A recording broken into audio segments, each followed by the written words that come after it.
भी भीषण सासी के तू छोड़लही छौरा सुजितवा संगे शादी कर लेलही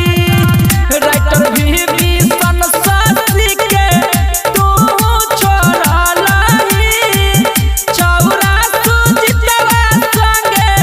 शादी कर लेलही जाय के मनले नहीं तू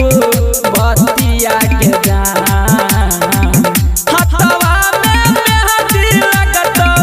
मांग में से डूरिया के बन जाइबी दोसरा के कनिया के जान हथवा में मेहंदी लगत मांग में से डूरिया के बन जाइबी दोसरा के कनिया के जान भुला जेबी ना। Presented by Chopalji Music.